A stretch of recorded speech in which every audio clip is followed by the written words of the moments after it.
Hello, hello, hello. Welcome to What Would Dorcy Do live. I'm Dorcy Pruter, the shaman at Soul Illumination, and I'm super excited to have you joining me today. And I love the topic that we'll be speaking about today. So give everybody a chance to pop in here. Welcome, welcome, welcome to What Would Dorcy Do live. I'm just going to make sure that I'm live in both Facebook and on um, YouTube. Looks like I am live. So, yay, I've done it. So, welcome to this week's What Would Dorcy Do? The topic today is shifting old patterns into new possibilities. So, from repetition to renewal. And this is one of my favorite topics because I love talking about shifting how we're showing up. So, if you've been in my world for any length of time, you've heard me talk about shifting how you show up for alienated parents. And I love this topic because often most of us are stuck in reoccurring patterns of behavior or beliefs, and they really hinder our personal growth and limit our potential. And these patterns affect our relationships, they affect our work habits and our thought processes and our self perceptions. And when we recognize these patterns and we actively work on transforming them into new possibilities, we can break free from the old habits and embrace positive new change. So, moving from repetition to renewal really involves identifying those ingrained patterns of behavior or thoughts. And the awareness is really key to helping you understand why you behave a certain way and why you think a certain way. And then shedding light on those patterns can start to unravel their roots and uncover any hidden limiting beliefs that might be constraining you. So, analyzing patterns in our thoughts, our behaviors, and in our beliefs is a very powerful tool for personal growth and self awareness and transforming our relationships. So, when we recognize these patterns, we can uncover that root cause of certain actions or reactions in our lives. And this awareness really allows you to make conscious choices to break free from negative cycles and embrace a more positive way of thinking and behaving. So, introspection plays a key role in the process as it enables you to delve deeper into your psyche and understand why you act the way that you do. Through introspection, you can challenge those long held assumptions about yourself and others, and you can explore new possibilities for growth and transformation. So, it's an important opportunity to really recognize these things as you approach this journey with openness and willingness to really change. And when we replace old patterns with new ones, they align with our values and our aspirations, then we can create a space for our personal evolution and embracing them with flexibility and adaptability. This helps us navigate life's challenges with resilience and creativity.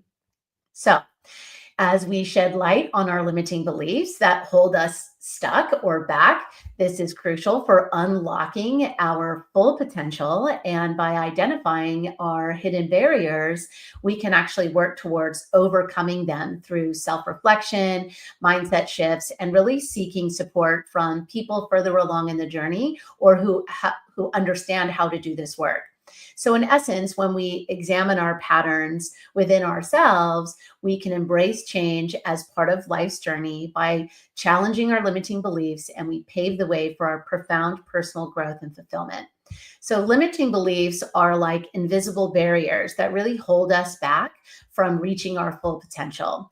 And these deeply ingrained thought patterns can stem from past experiences or societal conditioning, and they really shape how we view ourselves and how we interact with the world.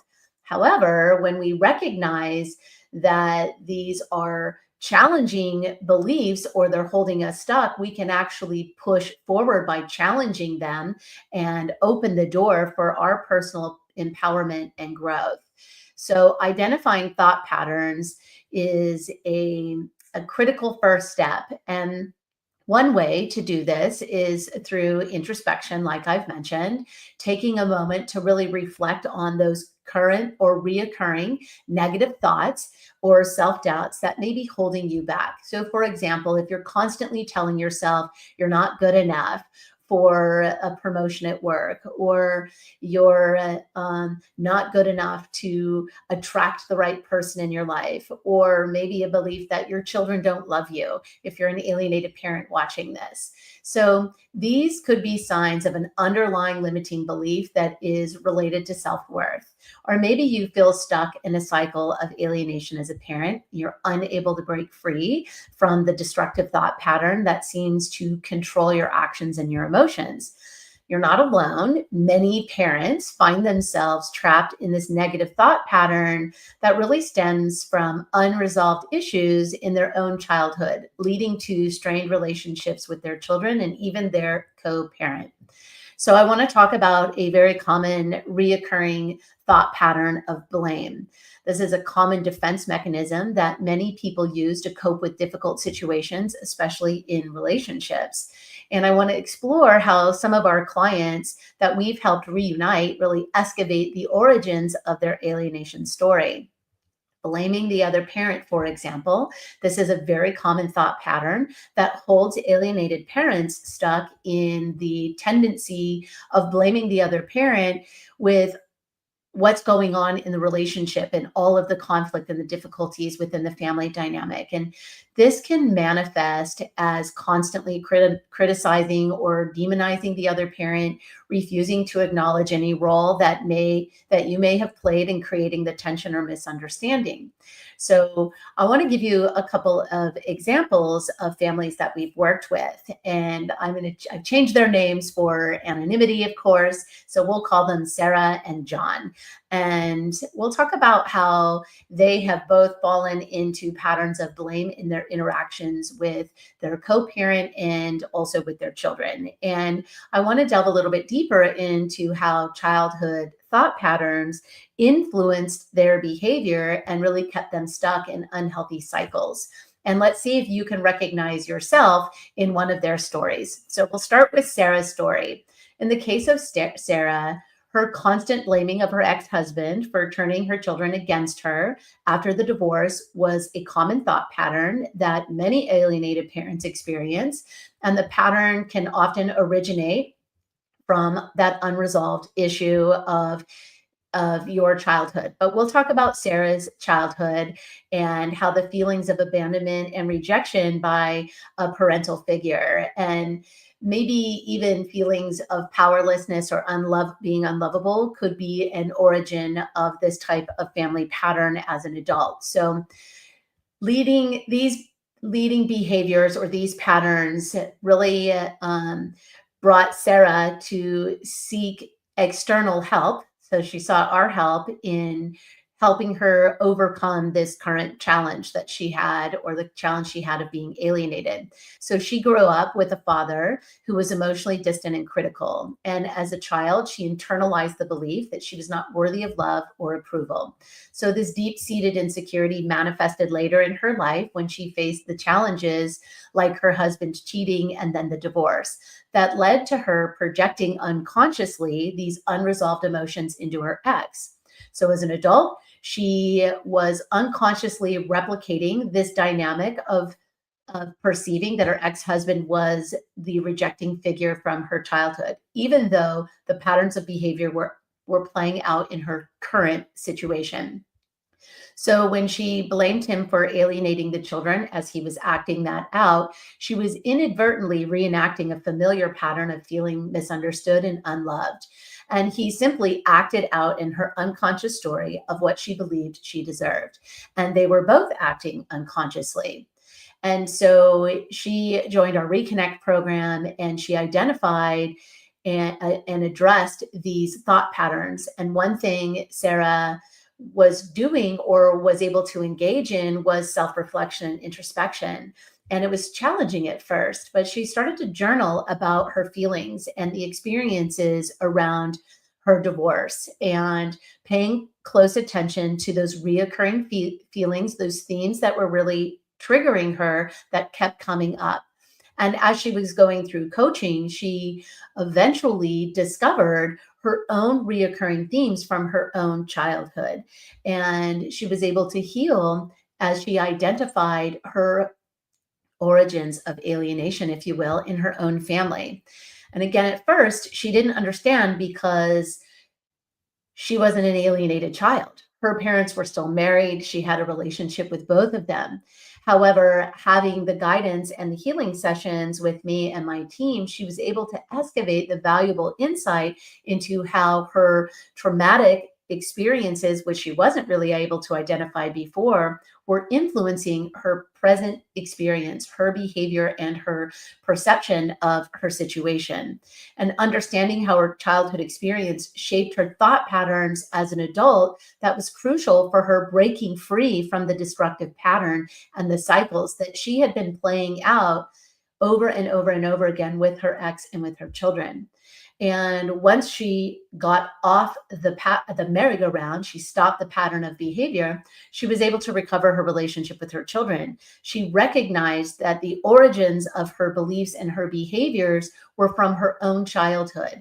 And that empowered her to make conscious decisions, take conscious action that led to healing her relationship with her children. Let me give you another example. We'll talk about John blaming the child. So, in some cases, alienated parents may shift their blame onto the child instead of taking responsibility for their own actions and behaviors. And this leads to feelings of resentment and feelings of anger towards the child, which puts further strain on a very fragile relationship.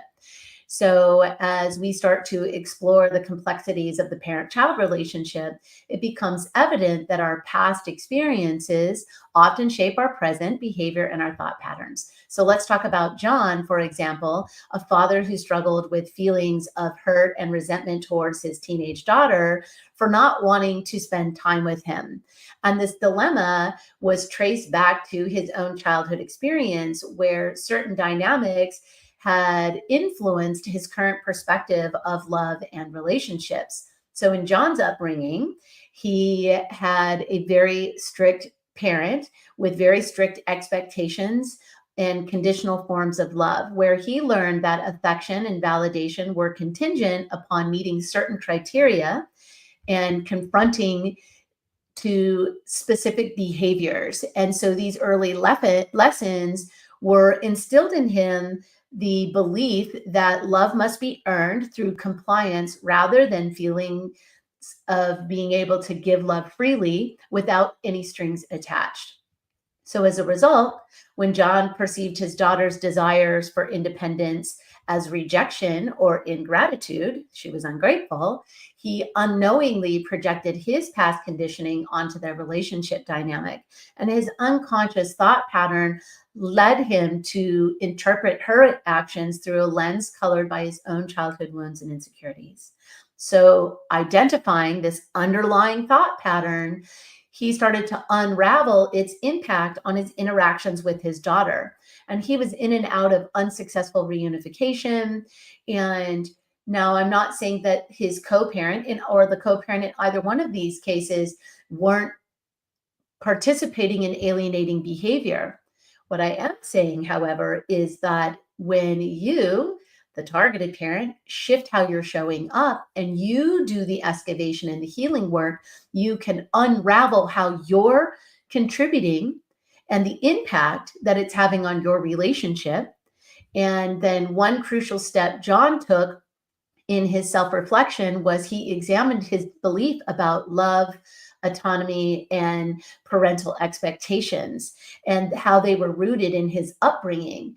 And as he gained insight into these factors, it influenced his reactions and his perceptions in the present moment. So, through that introspection and seeking support from working with me and my team, John was able to delve deeper into these ingrained patterns. And then he shifted towards a more empathetic understanding of both himself and his daughter. And by acknowledging the origins of his emotional responses and working towards breaking free from the inherent cycle that was inherited from his own childhood, and his behaviors, he paved the way for healthier communication and connection in his relationship, and they successfully reunited. So a lot of parents contact us about communication and how do I communicate with my kid and what do I say and how do I say it? And I just want to remind everyone that everybody starts with the beginning. The healing happens when you understand your patterns, when you understand your belief system and how they become ingrained in you and how you show up in all of your relationships. So when we recognize how our past experiences shape our present realities and we take proactive steps towards self-awareness and growth, then you, like John and Sarah, can navigate your dilemmas with a much greater level of compassion towards yourself and your children and other people. So the journey towards healing begins with unraveling the threads of our personal histories woven into the fabric of our interpersonal connections, offering you the opportunity for transformation and change beyond the generational boundaries. And so breaking free from blame. Blame is a very common pattern of behavior and belief system that we see. And when we break free from these destructive patterns of blame, you, like John and Sarah, can recognize the underlying thought patterns and you can move past your debilitating past that are influencing you, oftentimes unconsciously. And you can explore those childhood experiences and how they've shaped your belief system about yourself and your relationship and how blame is coming into play. And you can gain that insight into why you've resorted to the blame and why in that unconscious dance, because this is what you believe, they're just showing up as characters in your story. So again, these thought patterns often originate from our experiences of our childhood, and they're not necessarily exactly the same. And as adults, these unconscious patterns play out through our projection onto our current scenario or situation, whether it's with our co-parent, with our children, with other people. And these unconscious patterns play out over and over and over and over again, creating or contributing or perpetuating the cycles of conflict and disconnection within our families without us even realizing it. So to begin to break free from these damaging thought patterns, one thing that you can do right now is to start practicing self-awareness through journaling. Take out your notebook and start writing out your reactions during moments of conflict with your co-parent or your child or whoever you're in conflict with. These are reoccurring themes that are triggering you. So notice these your default mode network, these default patterns of blame when you go into that mode. And then identify the automatic responses and reflecting on where you might stem from these issues or where these issues might stem from. So where are they rooted? Where are the common patterns of behavior? Breaking free from alienation requires courage and commitment to introspection by recognizing how your past traumas influence your current behaviors and how they're actively working towards holding you stuck and how you can actively work towards healing those wounds. And we've paved the way for healthier relationships with children and parents. And your healthier relationship starts with the relationship you have with yourself by confronting your limiting beliefs. And once you've identified them, then the first step in healing and unraveling the belief is really journaling. Where did it begin? And as you're confronting these limiting beliefs head on, it does not need to be done alone. We're building a beautiful community of people who are ready to do this deeper healing work. And the community is called the Sovereign Soul Collective. And it is a private community where we are teaching you each week what we're talking about here in What Would Dorcy Do? So if you want to go deeper and learn how to easily implement how you can excavate your unconscious thoughts and patterns and beliefs that are holding you stuck, then join our private community. My team will put a link in the chat where we are dropping new teaching every week.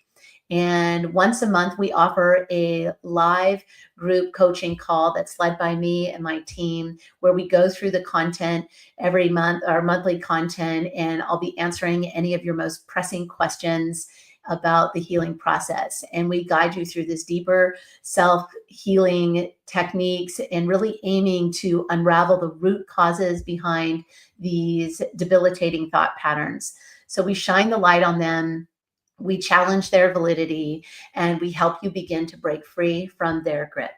So, as you're embracing growth and the opportunities of breaking free from your old patterns and embracing these new opportunities of growth and transformation by acknowledging that they exist and that the thought patterns are from your childhood experiences, even if they're not exactly the same, then we're dismantling them and we pave the way for your personal empowerment and positive change, not only in your life, but also in your relationships. So just remember that change begins with awareness and is sustained through conscious action. So, from repetition to renewal, unraveling your limiting beliefs for personal empowerment, really, it's the importance of confronting your inner barriers in a way that's easy to follow, taking the steps into the future filled with endless possibilities. So, through your introspection, recognition of your thought patterns, and taking these proactive steps towards transformation, we empower ourselves to rewrite our narratives, rewrite our relationships, and embrace the new path forward in creating a healthy life and healthy relationships. So join us in the Sovereign Soul Collective as we work together in our private community to dive deeper into your healing journey. So thanks so much for joining me today. Remember, peace in so you can have peace out. We'll see you next week. Bye for now.